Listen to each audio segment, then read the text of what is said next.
तो चलिए अब देखिए हम लोग को पढ़ना है कैपेसिटर, जिसे हम कंडेंसर कहते हैं। कैपेसिटर जो है वो कुछ इस तरीके से दिखाई देता है। कैपेसिटर बहुत जगहों पर लगा रहता है, जैसे आप फैन में देखे होंगे, टीवी में देखे होंगे, मोटर में देखे होंगे, आपको कैपेसिटर लगा हुआ देखने को मिलेगा। कैपेसिटर क्या होता है? एक डिवाइस है। क्या है? एक डिवाइस है जो इलेक्ट्रिकल एनर्जी को स्टोर करता है, एनर्जी को स्टोर करता है और जमा करके एक साथ देता है। तो क्या करता है? जमा करके एक साथ देता है, इंस्टेंट देता है। इसी को हम लोग बोलते हैं कैपेसिटर। क्या बोलता है? कैपेसिटेंस। कैपेसिटर इलेक्ट्रिकल एनर्जी को स्टोर करता है और इसी स्टोर करने की एबिलिटी को, स्टोर करने की क्षमता को ही हम लोग क्या बोलते हैं? कैपेसिटेंस बोलते हैं। अब कैपेसिटर का सिंबल किस तरीके से दिखाई देता है? ये तो मेरा डिवाइस हो गया, लेकिन इसे जो है वो हम लोग फिजिक्स में सिंबल से रिप्रेजेंट करते हैं। और कैपेसिटर का जो सिंबल होता है, जिसमें दो डंडा लगा हुआ रहता है और दोनों डंडा का जो लंबाई होगा वो क्या होगा? सेम। अगर लंबाई बड़ा छोटा होगा तो उसे हम बैटरी कहते हैं, जो हम लोग नेक्स्ट लेक्चर में पढ़ेंगे। देखिए कैपेसिटर से रिलेटेड और भी कुछ कुछ बातें हैं। क्या बोलता है कि पर्पस ऑफ कैपेसिटर, कैपेसिटर का पर्पस क्या होता है? तो इलेक्ट्रिकल एनर्जी को स्टोर करना। तो इलेक्ट्रिकल एनर्जी को स्टोर करना ही हमारा पर्पस है कैपेसिटर का। कहाँ कहाँ पर यूज करते हैं? टीवी, फैन, मोटर और भी बहुत जगहों पर यूज करते हैं। इंपॉर्टेंट फॉर्मूला क्या बोलता है कि कैपेसिटर में जो इलेक्ट्रिकल एनर्जी स्टोर हो रहा है वो डायरेक्टली प्रोपोर्शनल होता है पोटेंशियल डिफरेंस के। यहां से जब प्रोपोर्शनैलिटी का जब साइन हटेगा तो इक्वल टू और क्या आएगा? कांस्टेंट। और इसी सी को हम लोग, इसी कांस्टेंट को हम लोग बोलते हैं कैपेसिटेंस। क्या नाम देते हैं? कैपेसिटेंस, मतलब एनर्जी स्टोर करने की क्षमता। तो यहाँ सारा जो वैल्यू है वो सारा जो है लिखा हुआ है। चलिए इससे रिलेटेड थोड़ा सा और भी आगे हमारे पास कुछ बातें हैं जो करते हैं। क्या है? Unit and dimension. कैपेसिटेंस का यूनिट और डायमेंशन क्या होता है कैपेसिटेंस का? तो हम क्या बोलेंगे? हमारे पास Q इज इक्वल टू है C भी।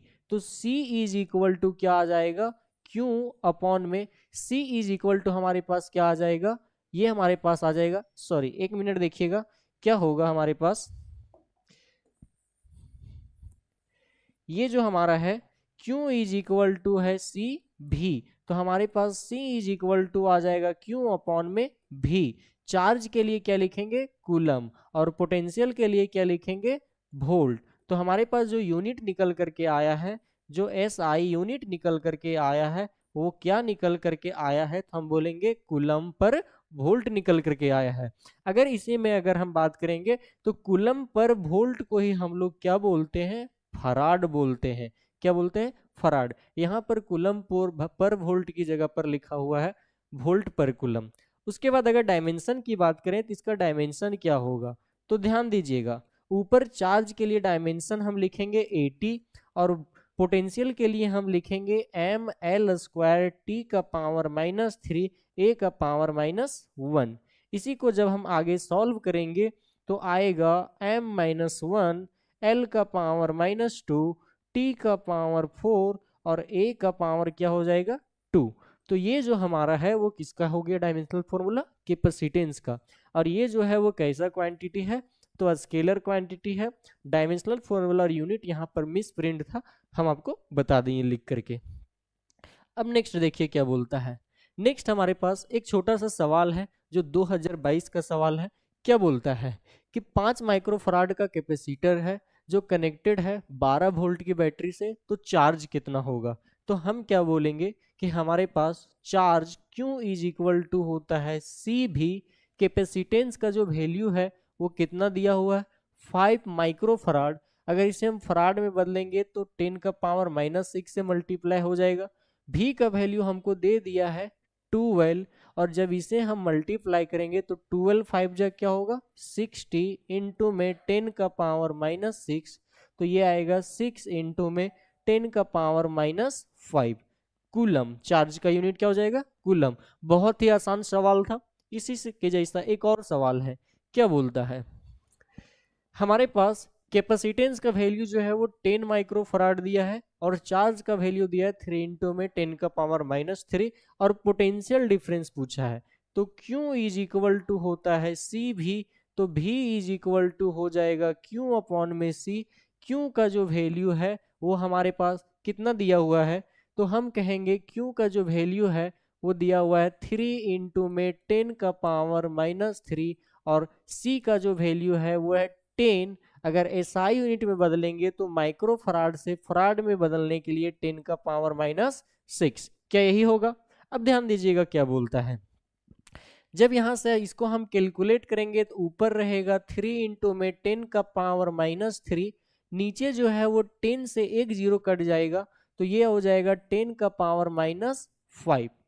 अब जब ये ऊपर वाला 3 से 3 कटेगा तो यहाँ बचेगा 2, तो 3 इंटू में 10 का पावर क्या हो गया 2, नीचे -2 था ऊपर चला गया तो प्लस का 2।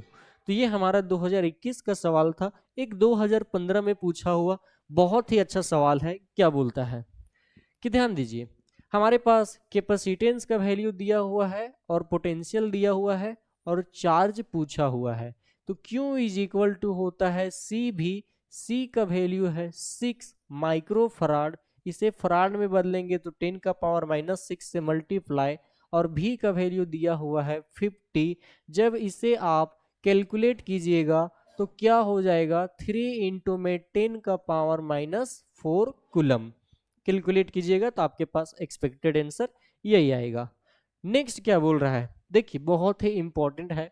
क्या बोल रहा है कि आप हमें कैपेसिटेंस निकाल करके बताइए, बीच में किसी तरह का डाई इलेक्ट्रिक स्लैब नहीं है, किसी तरह का कोई मीडियम नहीं है। तो ध्यान दीजिए, हमने क्या करा, दो पैरेलल प्लेट लिया, एक के ऊपर प्लस चार्ज है, दूसरे के ऊपर क्या है माइनस चार्ज। दोनों का एरिया क्या है A, दोनों के बीच का डिस्टेंस क्या है D। अब यहाँ पर इलेक्ट्रिक फील्ड की बात करेंगे तो इलेक्ट्रिक फील्ड जाएगा पॉजिटिव टू नेगेटिव, तो ये मेरा हो गया इलेक्ट्रिक फील्ड का डायरेक्शन। हमें क्या निकालना है कैपेसिटेंस, और कैपेसिटेंस निकालना है तो कैपेसिटेंस का फॉर्मूला लगाएंगे, बोल देंगे C इज इक्वल टू हमारे पास ये हमारे पास क्या आएगा Q इज इक्वल टू हमारे पास क्या हो जाएगा, Q इज इक्वल टू हो जाएगा C भी। बोलो यही होगा, तो यहां से लिख सकते हैं C is equal to Q upon में भी, इसे हम कह देंगे इक्वेशन नंबर फर्स्ट। फिर बोलेंगे now electric field intensity is equal to होता है V अपॉन में R। रिलेशन में आज ही हम लोग पढ़े हैं, तो देखो हम फिर बोलेंगे कि E इज इक्वल टू हो जाएगा V अपॉन में R की जगह पर यहाँ पर हम D लिखेंगे और ब्रैकेट में लिखेंगे कि यहाँ पर R बराबर हमारा क्या है D। R क्या होता है डिस्टेंस, और यहाँ पर जो डिस्टेंस है वो क्या है D है। फिर ध्यान देना हमारे पास V इज इक्वल टू लिख सकते हैं ED, ये डिवाइड में था इधर मल्टीप्लाई में आ गया। अब ये जो E जो है इलेक्ट्रिक फील्ड का वैल्यू क्या होगा, तो एक प्लेट के कारण जो होता है इलेक्ट्रिक फील्ड का जो वैल्यू होता है वो होता है सिग्मा अपॉन में 2 एप्सिलॉन नॉट। ये एक प्लेट के कारण है। अगर पूछे आपको दोनों प्लेट के कारण इलेक्ट्रिक फील्ड का वैल्यू क्या होगा, तो सिर्फ होगा सिग्मा अपॉन में एप्सिलॉन नॉट। ऑब्जेक्टिव के लिए आप नोट कर सकते हैं कि दो प्लेट के लिए ये होता है और एक प्लेट के लिए होता है सिग्मा अपॉन में 2 एप्सिलॉन नॉट। तो देखिए यहाँ पर हम पुट कर सकते हैं, क्या पुट कर सकते हैं कि V is equal to E के जगह पर आ जाएगा सिग्मा अपॉन में एप्सिलॉन नॉट, और ये हो जाएगा D। फिर ध्यान दीजिएगा V is equal to sigma जो होता है वो सरफेस चार्ज डेंसिटी होता है, और सरफेस चार्ज डेंसिटी जो होगा वो मेरा क्या होगा Q अपॉन में A, बगल में है D और एप्सिलॉन नॉट। तो ये जो हमारा है वो पोटेंशियल का वैल्यू होगा, और पोटेंशियल का वैल्यू निकल गया है तो बोलेंगे फ्रॉम इक्वेशन फर्स्ट। पहले वाले इक्वेशन को ध्यान से देखिए आप, क्या है C is equal to Q upon में V, और V का जो वैल्यू है हम निकाल चुके हैं QD अपॉन में A एप्सिलॉन नॉट। तो ये हमारे पास आ गया C is equal to Q upon में V का वैल्यू है A D अपॉन में, ध्यान दीजिएगा हमारे पास जो V का जो वैल्यू है वो क्या है Q D अपॉन में A एप्सिलॉन नॉट। तो हम क्या बोलेंगे Q D, ये हो जाएगा Q D अपॉन में A एप्सिलॉन नॉट। ये क्यू से ये क्यू कट जाएगा, तो C is equal to A epsilon naught हमारा ऊपर चला जाएगा और नीचे क्या बचेगा D। तो कैपेसिटेंस का जो फॉर्मूला आया है वो क्या आया है, ए एप्सिलॉन नॉट अपॉन में D। तो हमारा जो कैपेसिटेंस जो है वो किन किन बातों पर डिपेंड करता है, तो एरिया पर डिपेंड करता है और डिस्टेंस पर डिपेंड करता है। खैर हम आगे इस पर और भी चर्चा करेंगे, उससे पहले छोटा सा एक और डेरिवेशन है, पर हमें डेरिवेशन नहीं करना है। देखो क्या बोल रहा है, बोल रहा है कि हमको कैपेसिटेंस निकाल करके बताइए लेकिन विथ डाई इलेक्ट्रिक स्लाइब, मतलब दोनों कैपेसिटर के बीच में एक मीडियम होगा, एक डाई इलेक्ट्रिक स्लाइब होगा। क्या होगा, डाई इलेक्ट्रिक स्लाइब। तो इसके कारण हमें जो है वो फॉर्मूला डिराइव करना है, 2019 में पूछा था और ऑब्जेक्टिव में बहुत बार ये पूछते रहता है। तो देखो इधर ये हमारा पॉजिटिव चार्ज है और पॉजिटिव के कारण हमारा जो नेगेटिव है वो सारा इधर आ जाएगा, और ये मेरा नेगेटिव है तो नेगेटिव के कारण ये जो पॉजिटिव है वो सारा इधर आ जाएगा। क्या इतनी बातें क्लियर है? अब ध्यान देना, अगर हम देखेंगे बाहर में तो ये पॉजिटिव ये नेगेटिव, तो इलेक्ट्रिक फील्ड का डायरेक्शन होगा पॉजिटिव टू नेगेटिव, और इसे हम अप्लाइड इलेक्ट्रिक फील्ड बोलेंगे। ये पॉजिटिव और ये नेगेटिव, तो इसके कारण जो इलेक्ट्रिक फील्ड होगा वो मेरा हो जाएगा इंड्यूस्ड इलेक्ट्रिक फील्ड। बोलो होगा कि नहीं? देखो यहाँ पर ये चार्ज इंड्यूस्ड हुआ है, बना है, इसीलिए इसे इंड्यूस्ड इलेक्ट्रिक चार्ज कहते हैं, और ये electric field induced electric charge के कारण बना है, इसीलिए इसे इंड्यूस्ड इलेक्ट्रिक फील्ड बोलते हैं। दोनों इलेक्ट्रिक फील्ड एक दूसरे के अपोजिट डायरेक्शन में है।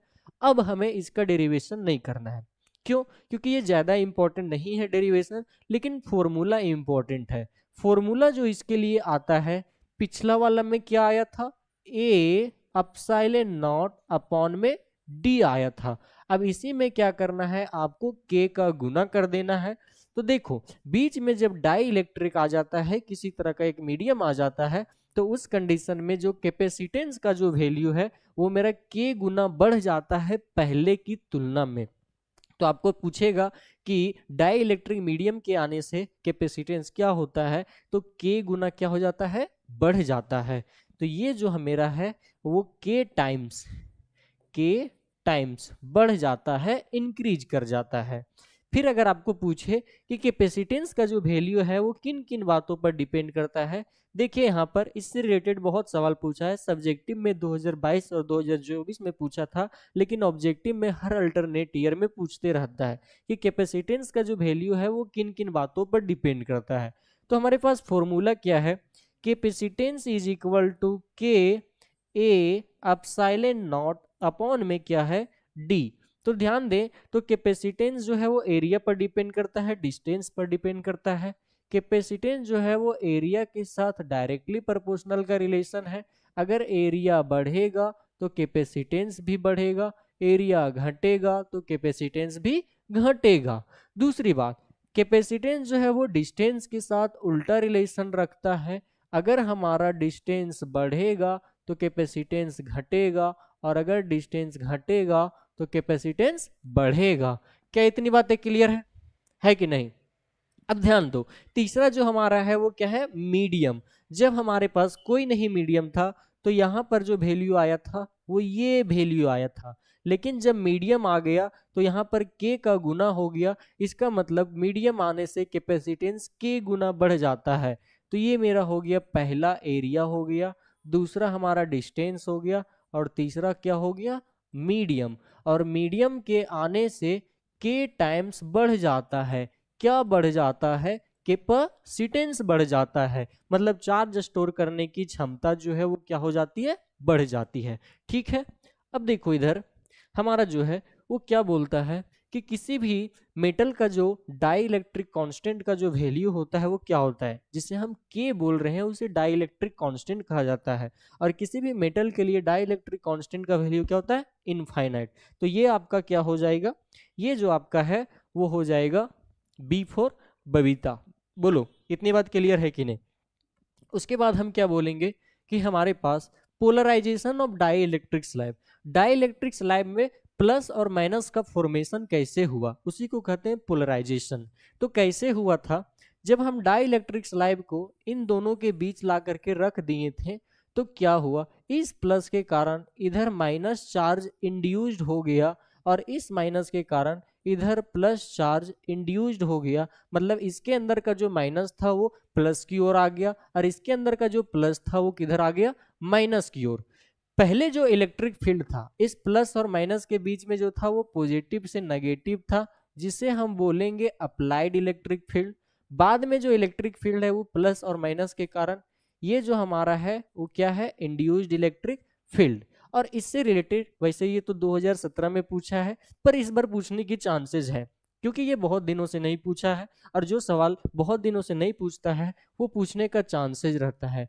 तो ये जो आपका है वो VVI है। इससे रिलेटेड कुछ और बात करेंगे। क्या क्या, ध्यान दीजिएगा, सारा यहाँ पर लिखा हुआ है कि जो चार्ज बना है, जो चार्ज बना है कहाँ पर बना है, ध्यान दीजिएगा। ये जो तरफ आपका नेगेटिव और पॉजिटिव चार्ज दिख रहा है, जो चार्ज बना है इसी को हम लोग बोलते हैं इंड्यूस्ड इलेक्ट्रिक चार्ज। और इंड्यूस्ड इलेक्ट्रिक चार्ज के कारण जो इलेक्ट्रिक फील्ड बना है, जो इलेक्ट्रिक फील्ड बना है, जो इलेक्ट्रिक फील्ड बना है, इस इलेक्ट्रिक फील्ड को हम लोग क्या बोलते हैं, इंड्यूस्ड इलेक्ट्रिक फील्ड। इसे हम इंड्यूस्ड इलेक्ट्रिक फील्ड बोलते हैं। और ये जो इंड्यूस्ड इलेक्ट्रिक फील्ड जो है वो अप्लाइड इलेक्ट्रिक फील्ड के क्या होता है, अपोजिट डायरेक्शन में। आप फिगर में देख सकते हैं अप्लाइड इलेक्ट्रिक फील्ड इधर है और इंड्यूस्ड इलेक्ट्रिक फील्ड इधर है, दोनों का दोनों अपोजिट डायरेक्शन में है। तीसरा, यहाँ पर जो मेरा नेट इलेक्ट्रिक फील्ड होगा जिसे हम रिजल्टेंट इलेक्ट्रिक फील्ड बोलेंगे, वो क्या होगा, अप्लाइड इलेक्ट्रिक फील्ड और इंड्यूस्ड इलेक्ट्रिक फील्ड का डिफरेंस होगा, मतलब दोनों का अंतर होगा। तो ये मेरा चौथा पॉइंट बोलता है। तो ये चारों पॉइंट आपको याद होना चाहिए। नेक्स्ट क्या बोलता है, ध्यान दीजिएगा, हमारे पास energy stored in parallel plate capacitor. ये जो आपका सवाल है वो वैसे तो 2023 में पूछा था रिसेंटली, लेकिन पिछले सालों में भी बहुत बार पूछा है और बहुत इंपॉर्टेंट है। साथ में इसमें जो हम लोग फॉर्मूला डिराइव करेंगे वो भी इंपॉर्टेंट है, ये फॉर्मूला से भी डायरेक्ट सवाल पूछा जाता है। तो ध्यान दीजिए, हमें क्या करना है, एनर्जी निकालना है। और एनर्जी का जब भी हम डेरिवेशन करते हैं तो किसका फॉर्मूला लगाते हैं, वर्क का। तो हम क्या बोलेंगे कि हमारे पास दो पैरेलल प्लेट कैपेसिटर है, इसे हम बैटरी से जोड़ देते हैं। ये पॉजिटिव टर्मिनल, ये नेगेटिव टर्मिनल, ये पॉजिटिव ये नेगेटिव, और बैटरी का पोटेंशियल डिफरेंस क्या है, V। तो हमारे पास वर्क का फॉर्मूला लगाएंगे, बोलेंगे वी नो डाइट, हम जानते हैं, क्या जानते हैं कि पोटेंशियल इज इक्वल टू होता है वर्क अपॉन में charge. Potential is equal to क्या होता है, वर्क अपॉन में चार्ज। तो वर्क इज इक्वल टू लिख सकते हैं पोटेंशियल गुना में चार्ज। अब यहाँ ये लाइन जो है वो ध्यान से देखिएगा, बहुत सारे स्टूडेंट्स को कंफ्यूजन रहता है, तो ध्यान से देखिएगा। अगर हम छोटा सा चार्ज ले रहे हैं तो छोटा सा वर्क मिलेगा, लेकिन हमको टोटल चाहिए, इसीलिए हम कर देंगे दोनों तरफ इंटीग्रेशन। फिर जब इंटीग्रेशन करेंगे, मान लेते हैं पहले जो चार्ज स्टोर था वो 0 था, अब स्टोर जो हो गया वो कैपिटल Q हो गया है, Q चार्ज स्टोर हो गया है। अब ध्यान दीजिएगा, dW का जो इंटीग्रेशन होता है वो क्या होता है, W। फिर यहाँ integration of 0 to Q, V का जो फॉर्मूला होता है वो होता है मेरा, ये हमारा हो जाएगा Q अपॉन में C। तो इसे हम लिखेंगे Q अपॉन में C, और ये हो जाएगा dQ। कैसे आया, तो ये आया Q is equal to C, V से आया है। आगे ध्यान दीजिएगा, कैपेसिटेंस हमारा कांस्टेंट है तो इंटीग्रेशन से क्या हो जाएगा, बाहर। तो ये हो जाएगा 0 to Q, फिर हो जाएगा Q dQ। यहाँ पर Q का पावर कुछ नहीं है तो क्या है, 1, और इंटीग्रेशन में पावर में एक जोड़ देते हैं और फिर उसी में क्या करते हैं, डिवाइड। तो पावर में यहाँ पर जो है वो 1 है, इंटीग्रेशन करेंगे तो जोड़ने के बाद क्या हो जाएगा, 2। तो ध्यान दीजिएगा, हमारे पास नेक्स्ट स्टेप में क्या आएगा कि work is equal to 1 upon में C, Q का पावर 2 अपॉन में 2, और ये हो जाएगा लिमिट हमारा 0 से लेकर के Q तक। अब हम लोग लिमिट पुट करेंगे। लिमिट कैसे पुट करते हैं, अपर लिमिट बाद में लोअर लिमिट। ये अपर लिमिट है, ये लोअर लिमिट है। तो ध्यान दीजिएगा 1 अपॉन में C, अपर लिमिट ये हो जाएगा मेरा Q स्क्वायर अपॉन में 2, और ये हो जाएगा मेरा 0 स्क्वायर अपॉन में 2। ये 0 वाला टर्म हमारा खत्म हो जाएगा, तो हमारे पास क्या आएगा, यहाँ से क्यू स्क्वायर और नीचे क्या आएगा 2c। अब हम बोलेंगे amount of work is equal to amount of energy मतलब जितना वर्क होगा उतना ही एनर्जी खर्च होगा, इसीलिए जो हमारा वर्क का जो वैल्यू है वो एनर्जी के बराबर होगा, और ये हमारा हो जाएगा Q अपॉन में 2c। तो हमारे पास एनर्जी का जो वैल्यू आ गया वो क्या आ गया, Q स्क्वायर अपॉन में 2c। अब इसी से रिलेटेड एक ऑब्जेक्टिव है, ये अपने आप में एक खलनायक सवाल है, बहुत बार पूछता है, लेकिन इसका जो ऑब्जेक्टिव है वो और खतरनाक है। क्या है, बोल रहा है कि which of the following is correct. अब एक नॉर्मल बच्चा क्या करेगा, जैसे देखेगा Q स्क्वायर अपॉन में 2c और मार करके चल देगा, लेकिन ध्यान से देखो जहां पर हमारे पास है Q स्क्वायर अपॉन में 2c, अगर Q के जगह पर हम पुट कर दे c भी, क्योंकि Q बराबर c भी होता है, तो Q के जगह पुट करेंगे c भी, और दोनों में स्क्वायर लगा है तो लगा देंगे, नीचे है 2c, एक c से एक c कटेगा, एक c से एक c कटेगा, तो c भी स्क्वायर अपॉन में क्या आएगा 2। तो हमारा दूसरा वाला भी सही हो गया। इसी तरीके से जब आप भी के जगह पर पुट कीजिएगा तो आपके पास आएगा Q भी अपॉन में 2। तो हमारे पास जो ऑप्शन जो जाएगा वो क्या जाएगा, D for Dolly. All of these, सभी के सभी ऑप्शन क्या है, सही। हो सकता है आपके एग्जाम में इनको साथ में पूछे या सेपरेट करके पूछे, तो आपको याद होना चाहिए, ध्यान दीजिए। फिर नेक्स्ट हमारे पास क्या बोल रहा है, कॉम्बिनेशन, ग्रुपिंग। अब हम क्या करेंगे, कैपेसिटर को जोड़ेंगे।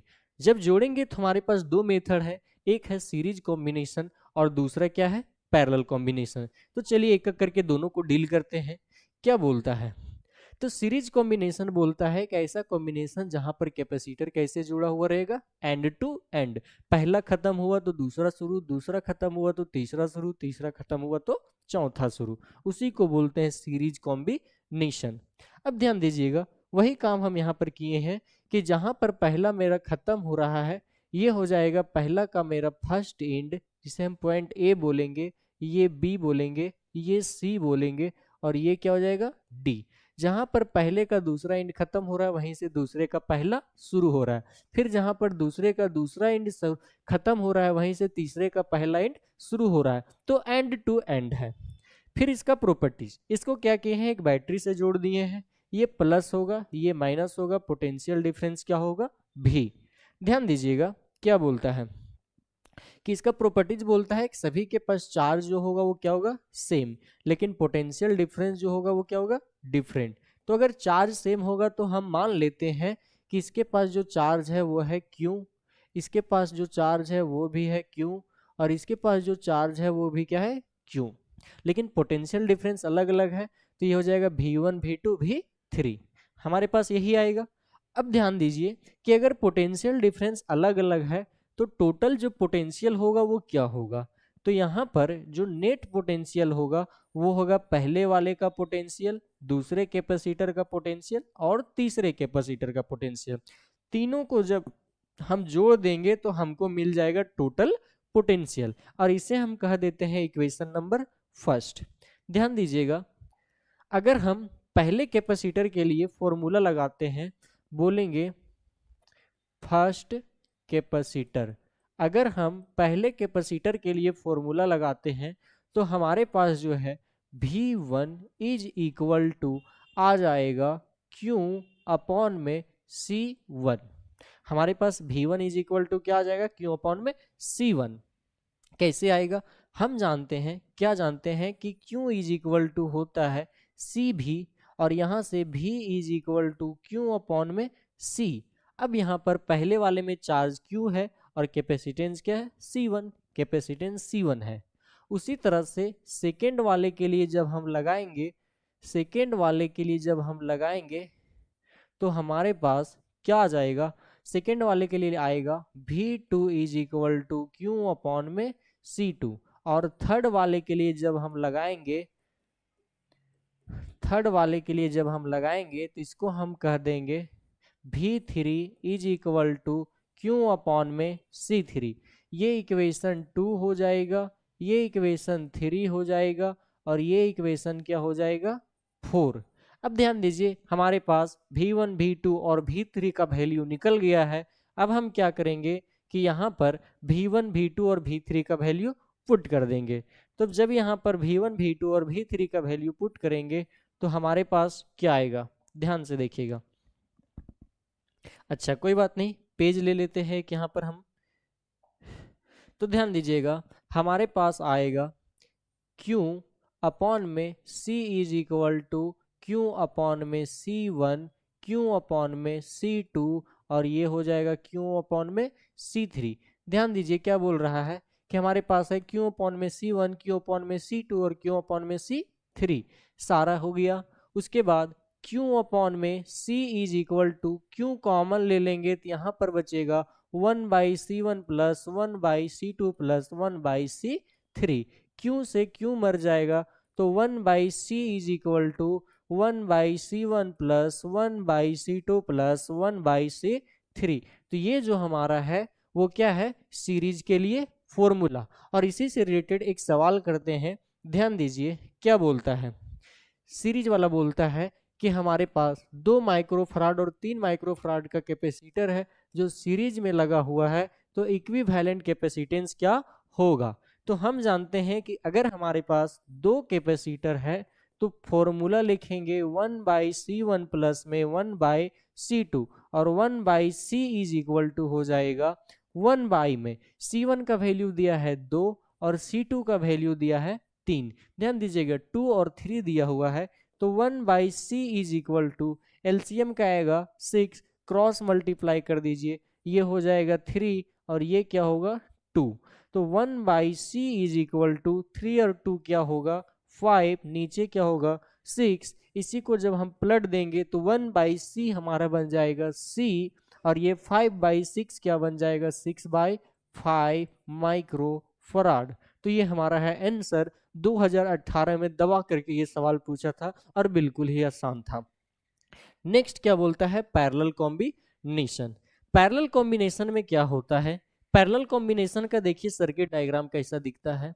पैरेलल कॉम्बिनेशन में सभी कैपेसिटर का पहला एंड जो है वो किसी एक पॉइंट पर होता है। जितने भी कैपेसिटर हैं सबका जो पहला एंड है वो एक पॉइंट पर है और उनका जो दूसरा एंड जो होता है वो किसी दूसरे पॉइंट पर होता है। तो इसी को हम लोग बोलते हैं पैरेलल कॉम्बिनेशन।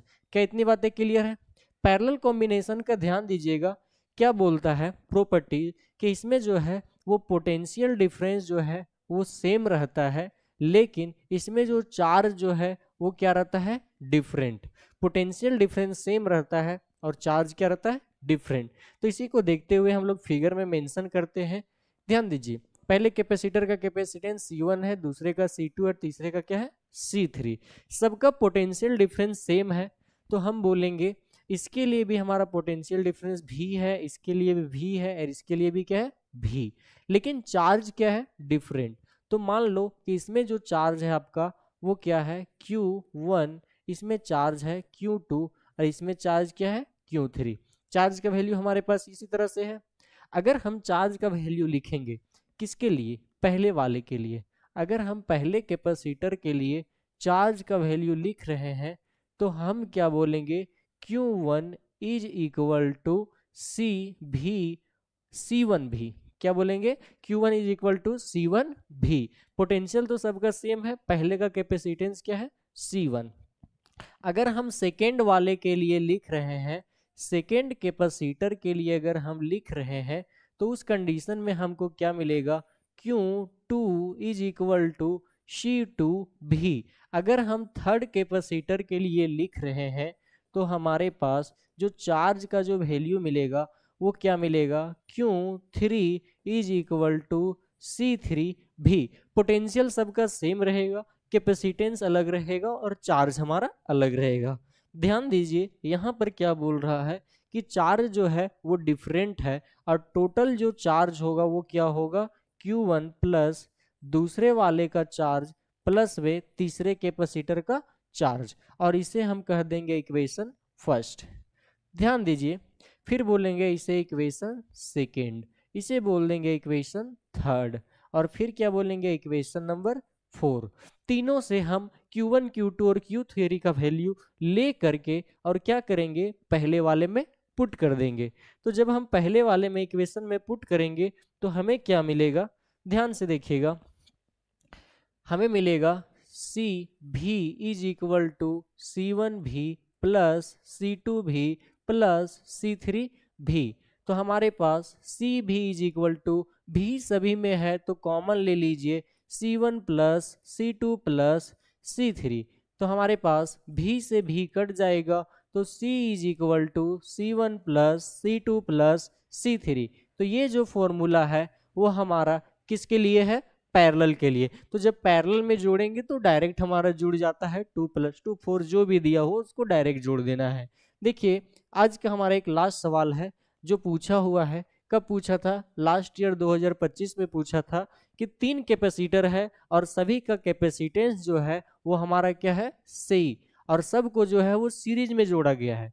तो सीरीज का फॉर्मूला होता है 1/c is equal to 1/C1 plus 1/C2 plus 1/C3 और 1/C is equal to 1/C। ध्यान दीजिएगा तीनों का कैपेसिटेंस अगर सेम हो तो C1 का वैल्यू भी होगा C, C2 का वैल्यू भी होगा C और C3 का भी वैल्यू क्या होगा, C। अब ध्यान दीजिए 1/C is equal to, parallel है तो यहाँ पर आप P लिख सकते हैं, सॉरी ये जो हमारा है वो सीरीज है, तो सीरीज है तो आप यहाँ पर है सो S लिख सकते हैं। तो ये हमारा हो जाएगा S, एक 1/C1, दूसरा 1/C1, तीसरा 1/C1, तो ये हो जाएगा 3/C। तो C series is equal to हो जाएगा C में क्या आएगा 3, क्योंकि अगर हम LHS को पलटेंगे तो RHS भी पलट जाएगा। ये 1/C था और ये हमारा था 3/C, तो दोनों का दोनों पलट गया। तो ये हमारा लास्ट सवाल था जो लास्ट ईयर पूछा था, बिल्कुल ही बेहतरीन सवाल था। उम्मीद करते हैं कि आपको ये जो लेक्चर है वो बहुत ही अच्छा लगा हो और आप अपने दोस्तों के साथ शेयर भी करते होंगे। आप सपोर्ट कीजिए, हम आपके लिए और भी बेहतरीन करेंगे। ऑब्जेक्टिव के लिए एक नया सीरीज लेकर के आएंगे जिसमें आपको सारा का सारा ऑब्जेक्टिव का तैयारी करवाया जाएगा। ठीक है, आज के लिए इतना ही।